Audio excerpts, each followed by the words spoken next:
Okay, so this is section 6.4, solving compound inequalities, and this is probably the first part of the really new stuff. All right, so first let's go over what some of these words mean, okay? Solving compound inequalities. When you hear the word compound, what do you think of? I think of more than one, okay? It's more than one. All right, and for these compound inequalities, you're either going to have and graphs or graphs. And graphs are going to overlap, okay? And or graphs are going to go in two different directions. So let's think about what that means. I can say Skylar and Dawson go to the same place, right? So if I can say Skylar and Dawson both go to the mall, okay? They both go, and it's overlapping.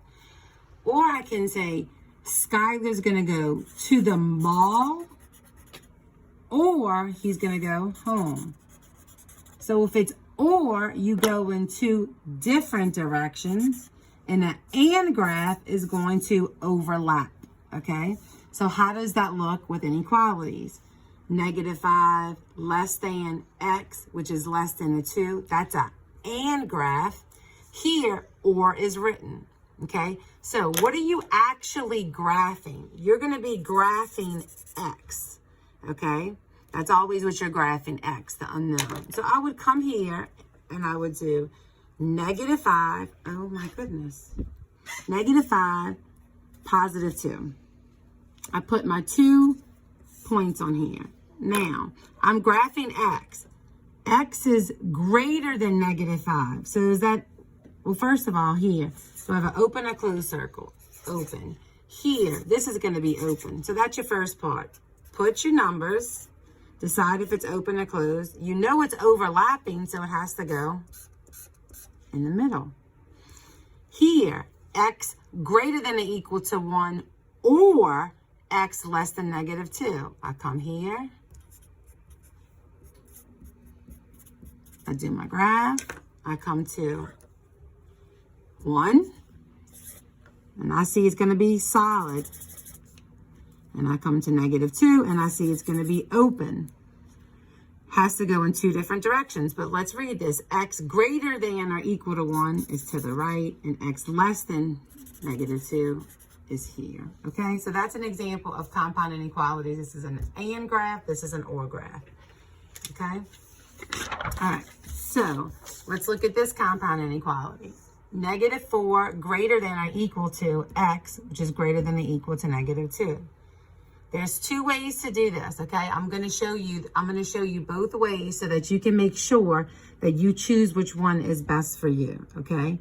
Now, I like the first way, but I'm going to show you two ways. So let's look at the first way. We're going to do it the same way we did before. I make sure I have both of these numbers on my line.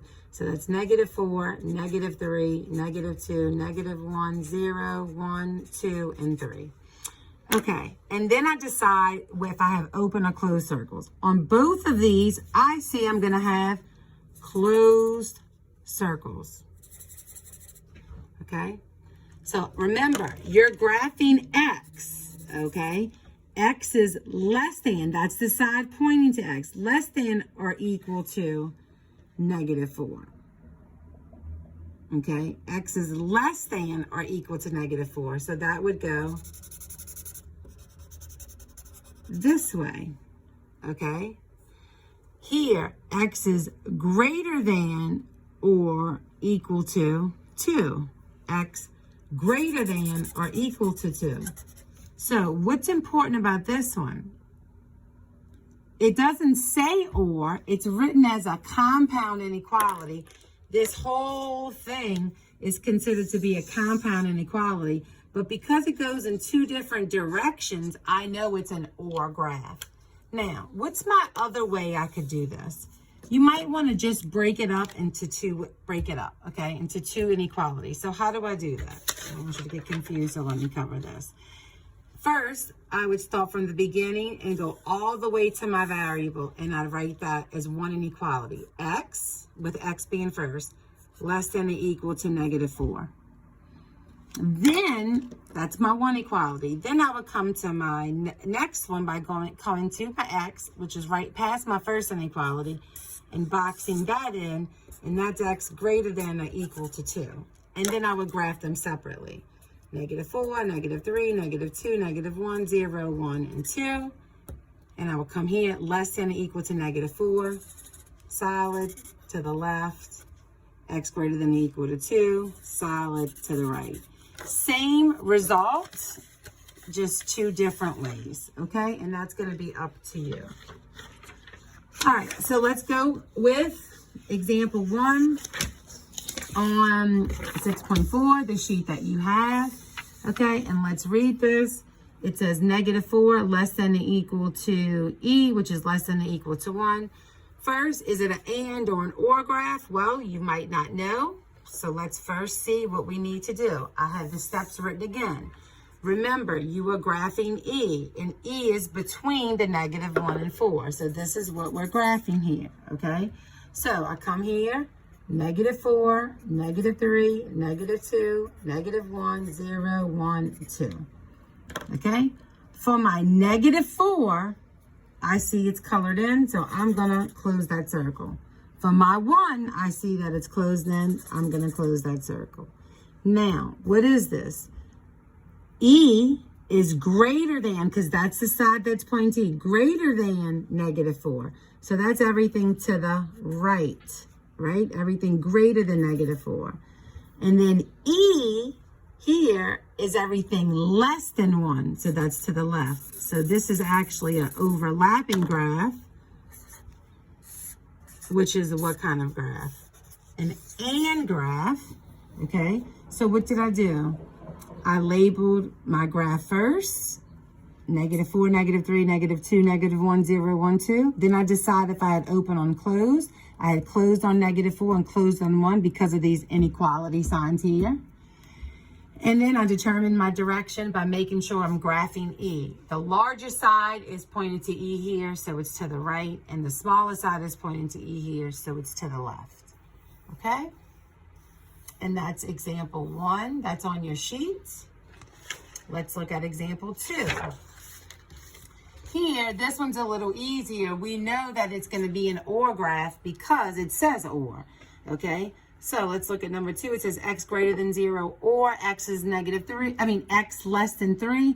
This one's a little bit easier because they give us this OR. So because we see the OR, we know we're going to go in two different directions. All right, so I come to my graph. I need to make sure that I have, let's do -3, -2, -1, 0, 1, 2, and 3. Okay. I come to 0. I have open circle. I come to 3. I have open circle. I know they're going to go in two different directions. So let's look at this. X greater than 0. If I do X greater than 0, it goes this way. If I go here, X less than 3, it goes this way. That is two different directions, okay? Your graph is in two different directions. X is greater than 0. And X is less than 3, and it says your graph should be going in two different directions, and technically it does, but because every single thing is shaded in there, this is all real numbers is the answer to this. And that's going to be a graph that has everything shaded. All real numbers is the answer.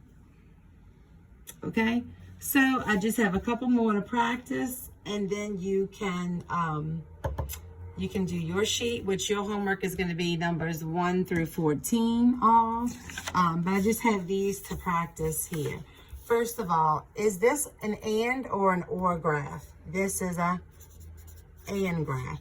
How do we know? It overlaps.